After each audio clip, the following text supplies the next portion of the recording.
Hello and welcome to Writing 484, Professional Writing Capstone, Writing for Money. I'll get to that in just a second. My name is Steve Krause and I'm the professor for this class, and I'm going to share with you a video to introduce what we're going to be talking about this semester.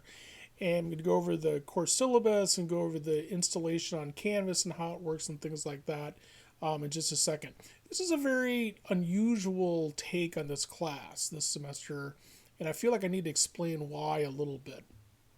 I've taught this class several times before, and for reasons that maybe we'll talk about at some point, maybe we won't, this is probably the last time this class is going to be taught because this class is no longer going to be a requirement as part of the specialization in the English major in writing. The major's changed. So that was one of the reasons I wanted to do something a little bit experimental, a little bit different. I also wanted to do something different because, to be honest, I thought that the previous versions I did of this class, it didn't necessarily excite people very much. It wasn't really that interesting. It seemed to be kind of repetitive of stuff that they've done before. So the theme this semester is going to be writing for money. And what that is going to mean, I think, and you're going to help me build this class as we go along, but I think what that means in part is we people go into a major like professional writing or say they want to be a professional writer because they want to make money being a writer, but they don't necessarily know exactly what that means and what the options are. I mean, sure, there's a job working for a corporation as a tech writer or something like that. But what about all these other sorts of ways that people make money on their own or working for others as writers? What about these other ways that people don't necessarily make a living as a writer, but they write as part of their work and as part of their life? So these are kinds of some of the themes I hope that we're going to be exploring this semester. But let me go ahead and get started and show you some of the Canvas page, and we'll talk more about this as we go. Okay, here we go. Okay, so when you log into Canvas and get to our class, it probably looks something like this, or hopefully it does. I'm gonna I'll get to this part in a second, but this I will mention that this part here is the home page for the class, and everything that you need in terms of when we're gonna do it and stuff like that appears on this page. But let me start with the syllabus. And so here it is, AKA Writing for Money. That's what I'm going to call it this semester. This is information about me. The easiest way to get a hold of me by far is email. I'm not really in my office or using my office phone. And my office hours are going to be Tuesdays from 1 to 5 p.m. But to be honest, I kind of, especially in these COVID times, doing stuff with Zoom and stuff, I kind of forget about my office hours a lot. So really the best way to get a hold of me is to set up some kind of appointment instead of just trying to drop in. So this is a little bit about the description of the class. And as I say here, while I'll be working on some of the same projects and reads I've assigned in this class in the past, we will be putting a greater emphasis on how writers of different sorts actually make a living directly and indirectly from writing. Thus the subtitle. A lot of what this means will be decided as a group. That is, some of the topics we'll be discussing and researching will be generated by student interests, which is why a lot of what we're going to end up doing this semester is still to be arranged. And you'll see with me when we get to look at the schedule. As far as texts and readings go, there's no assigned textbook. Everything will be available online. I do have some information here that I've shared before in other classes, and I know that some of you have taken classes from me about this.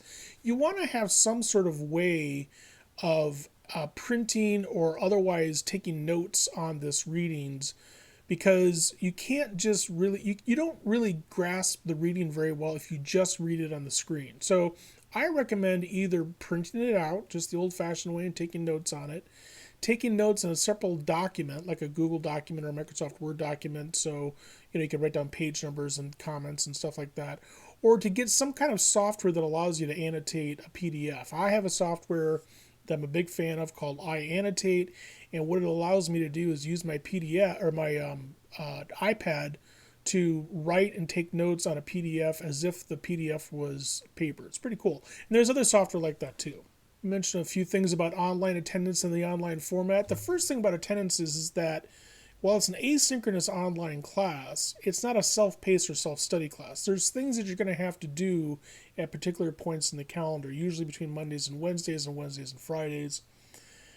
And you have to be present in those discussions and in those times. And if you're gone, like if there's no evidence that you're participating in the class at all for a given period of time, I will count you as absent. And if you're absent enough, you can fail the class. This doesn't happen very often, but one of the reasons I frankly put this in place is a few years ago I had a student who just disappeared for a month in February and was confused as to why that was a problem. So just make sure that everybody understands that. A little bit about the online format issues. First off, you're going to use your EMU Google account, both the email and Google Drive and Google Docs and all that kind of stuff throughout the semester. So if you haven't made use of that before, you're going to start making use of that now. The second point is, and this is really important, you must check your EMU email account every single day, every single weekday, okay? It's an online class, so literally the only way I have of communicating individually with you about something like you're gone, or you didn't turn something in, or you didn't turn something in properly, or whatever, is via email, okay? And if you don't answer your email, then that's going to be kind of a problem. So under no circumstances can you, accept an excuse where it's a problem of you not reading and responding to your email on a regular basis for the class. So if for some reason, for example, you don't set up your Google Doc for proper sharing, and so then it's not really been handed in on time, and I email you and ask you to change that, and you don't, I will, enforce the penalties and hurt you, and your grade will suffer as a result. Now, I don't want to beat a dead horse here, but the reason why I'm emphasizing this so much is because the last couple of semesters, I've had students who almost failed the class because they just simply didn't answer my emails. And it's completely unnecessary, okay? Texting is not the same thing. You can't really text me. I can't really text you because that's usually relying on a phone number. You can set up your cell device so that you can read emails on it and get alerts for emails the same way that you would for text messages. You can forward your EMU email to whatever email account you usually use, so there's no reason to miss an email message like this. It takes 2 minutes a day tops, just if you're just checking it once to see if you have a message like from me or somebody else that you have to pay attention to. So come on, check your email. Okay, let's keep going. Participation's worth 300 of 1,000 points, and the bulk of it has to do with online discussions. Now, I'm going to skip through some of this stuff, or go through kind of quickly, but you should read this over because it is a little detailed in terms of like how I do this. But first off, you need to do the reading. Second, I'll start the discussion. Sometimes I'll offer some introductory comments, but they're posted on the calendar itself. And then, so what you need to do is post a response to that discussion. You won't see what other people say until you post a discussion post yourself, and then you'll see the other comments. These posts should be in the form of a discussion. So in other words, imagine the sort of thing that would have happened if we were meeting face to face. You don't need to write many reports. You don't need to write many book reviews. You don't need to be overly formal. 150 words or so a post is fine. They should be relatively grammatically correct and things like that. But the most important part of it is that you do it on time. So these discussions begin on Mondays or Wednesdays, and then they finish on Wednesdays or Fridays. Okay, and you'll see what I mean when we get to the calendar for this. The way I grade these discussions is actually it's straightforward. It's complicated and straightforward at the same time. All I do is I count the number of posts that you make and the responses that you make. So if you post initially to a discussion on time and you respond to more than one of your classmates' posts on at least 2 different days, you'll get an A for that discussion. B, your initial post is late, but you post to more than one classmate, or your initial post is on time and you'll respond to one of your classmates. C is your initial post is late, you respond to one classmate, and or your initial post is on time, but you don't respond to anybody else. D, your post is late. F is that you don't post at all. Okay, let me mention a couple things about this before I go on. First off, I'll give you some feedback early on the semester to let you know how you're doing. So if you're sort of like Am I doing this right or whatever? I'll let you know, like within the first week or two. The second thing is that the most important part of this is starting it on time. And the analogy I give is like this: it's when the discussion starts that matters, not when it finishes, not the deadline. Because if I just said to everybody, you have to post, the deadline for posting, the discussion begins on Monday, but the deadline for posting is Wednesday. If I just emphasize that, then what would happen is that everybody would wait until Wednesday, like they do for when the deadline comes through. And that would be kind of like if we were meeting face to face, like a Tuesday, Thursday at 11 o'clock in the morning or whatever. And then for the first hour, we just sat there. And then the last 15 minutes, everybody starts talking all of a sudden. Well, you can't really have a discussion that way, right? So we begin on Monday and then follow it through on Tuesday and Wednesday, and then end on Wednesday, and then begin on Wednesday and follow through it and discuss on Friday. The second thing is that the key here is about interaction with other people and participating in the discussion. And that means coming back to the discussion on more than one occasion. And it also means actually reading what other people do.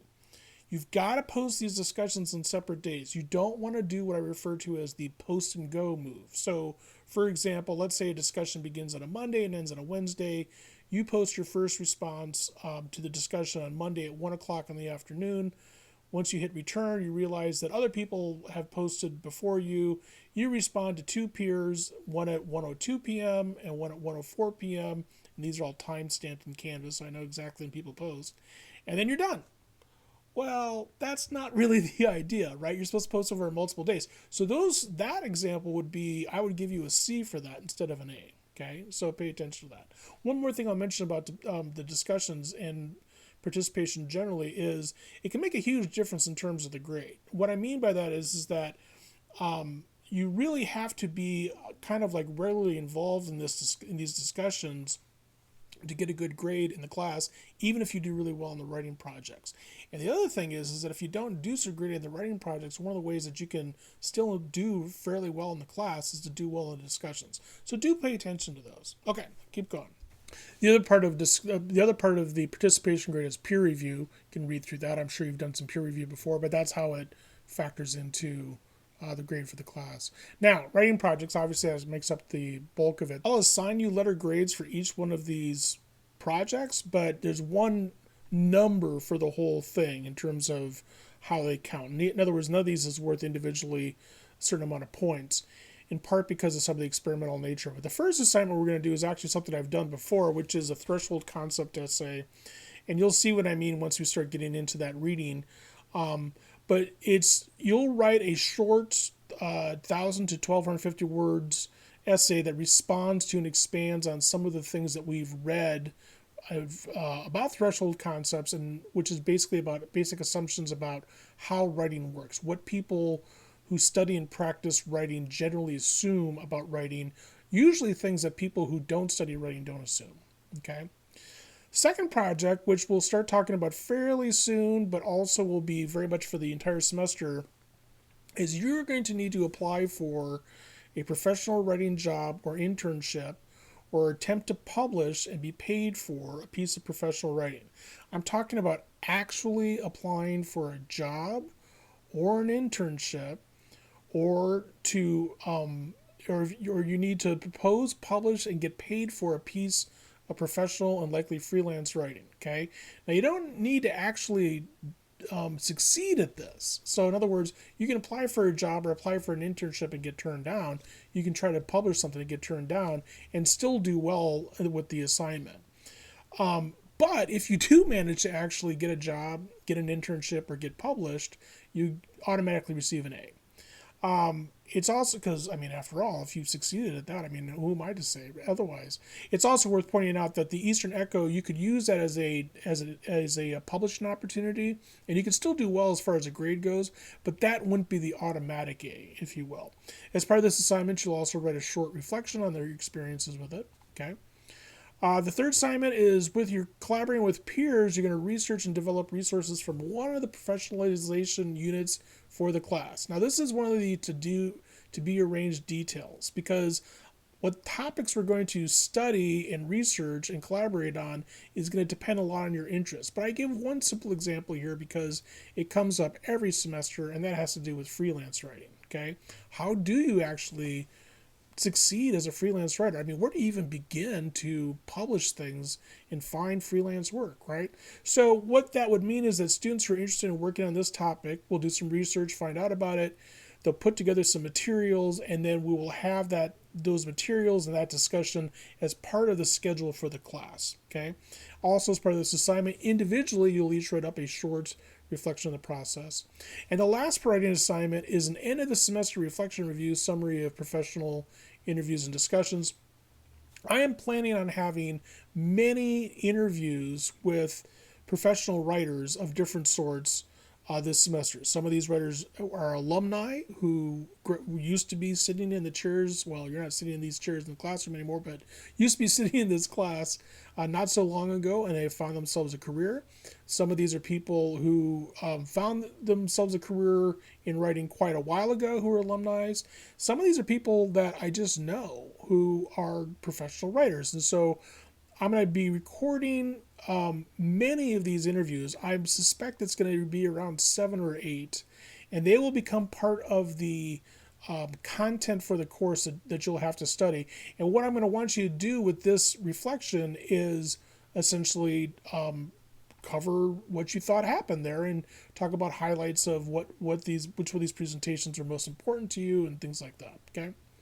One thing I always like to mention here is in order to pass the class, you must complete all the major writing projects, regardless of your grades and other components of the class, and regardless of your grade with missing components. So in other words, you can't just skip one of these and expect to pass. This is how grading for the class works. It's pretty straightforward. I had some thoughts here that I've shared before about the current moment that we're in. This has been a very, very strange year and a half. And, as far as the pandemic goes, I mean, it's both looking worse because of, the high infection rate, but it's also looking better because of the coming vaccine and stuff like that. All I'm trying to get at here is we need to sort of like keep in the back of the mind that this is the world that we live in right now, and we need to be mindful and supportive and caring for each other through it. So, part of there's two things, I guess, what that means for the class. Part of what I see the class as being about is kind of an escape from that for a moment. Like, to me, one of the reasons trying to concentrate on something other than the stuff going on in the world around me is helpful. But the other thing is that you need to keep in touch with me to let me know what's going on. I will try to work if something happens and I have to give you a break in terms of turning stuff in late or giving you an incomplete or changing a sign or whatever, I can work with you on all those different things and still get you to be able to pass the class. But you have to stay in touch with me. And so make sure that if you're facing trouble, don't just shut down. Okay. Contact me or respond to my emails when I try to contact you. Okay. Some of the fine prints that I always include for things like this: don't plagiarize. There's a bunch of different resources on campus that are useful. Part of what I was just talking about before there's resources on campus that can help students with food needs, that can help students with counseling and mental health issues, that can help you with short-term money problems. So there's a lot of different resources out there, and EMU's trying to do the best they can to take care of you. So don't ignore those resources. Okay. This is the one place all the time where you can get the most current information about what's due when, what we're working on, etc. Okay. Now, I'll be honest, there's not a lot here yet because, as I explained, I've planned for the first 4.5 weeks, and I'll go through this in a second. But what comes after this is going to depend a lot on the discussion we have here about introducing yourself, and also about the schedule I put together for people I'm interviewing and other activities in the class. But the way this works is that here's January 13th. You've already clicked on this the first day, and you're also going to read and respond to this. I'll come back to that in a second. That's January 13th is Wednesday. That's when this discussion begins, and it finishes by Friday. Martin Luther King Day is on January 18th, so we don't have class then. So then the class discussion begins on Tuesday. So this is a continuation of what we talked about here. But we'll start talking about the first part of the threshold concept stuff from Linda Adler-Castor and Elizabeth Wardle's book, Naming What We Know. You'll see what I mean when we get into that stuff. And that's due, again, begins on January 19th and it finishes on Wednesday, which is January 20th. And then it continues like that, okay? And as you can see here, we get into some places, we finish this readings, we get into some places here, we get into a little bit of to be arranged thing having to do with resumes and such. And probably going to have an interview on January 17th here with a former student to talk about the advantages and disadvantages of using LinkedIn to try to find a job. We'll have a first peer review on February 1st. We'll start here. So this threshold concept essay, think of that as being a draft of that as being due on February 1st. We'll finish up on February 3rd, and that's due February 5th. Okay, that's all I have decided kind of for sure right now. Other important dates and other things will be arranged based on what kinds of interests people have. But a couple things that people want to know or that you should be aware of. First off is you should begin scheduling some of your peers researching contributions and stuff like that as early as February 8th, depending on what people want to do and things like that. So we might actually have some, for example, on February 8th, one of the groups of collaborators on a topic presenting some of the information here. Continuing from the beginning of the class and all the way to the end, is this whole idea of applying for a job, an internship, or trying to publish something. You should pencil in March 1st through and 3rd, whether week 8 of the calendar, as essentially a faux break. I don't know if you remember this or not, but EMU canceled winter break, but then they gave us these personal wellness days, which to me kind of defeated the purpose of canceling break. But either way, I was always going to build in a week-long winter break into the schedule because I think that we all probably will need a break by about week 8 of the class. Probable dates for when these other projects are going to be due. You'll see some of these other writing assignments are due towards the end of the semester. And this will all fill in very, very quickly once I start getting some more feedback on this discussion. So the first discussions you found this here. This is the one where you introduce yourself to your classmates, okay? So I want you to answer, besides introducing yourself and just telling us a few things about yourself, I want you to be able to answer these 3 questions. What are your professional and career goals for the next 5 years? In other words, what sort of, probably after college, job or position do you hope to have in 2026? Question number 2, what sorts of topics about writing for money or writing professionally are you interested in learning more about? And question number 3 is, what kind of hopes and dreams do you have as a writer, professional and otherwise? Okay. Now, a couple guidelines for this here, and I'm just going to highlight this. You can't say, I don't know.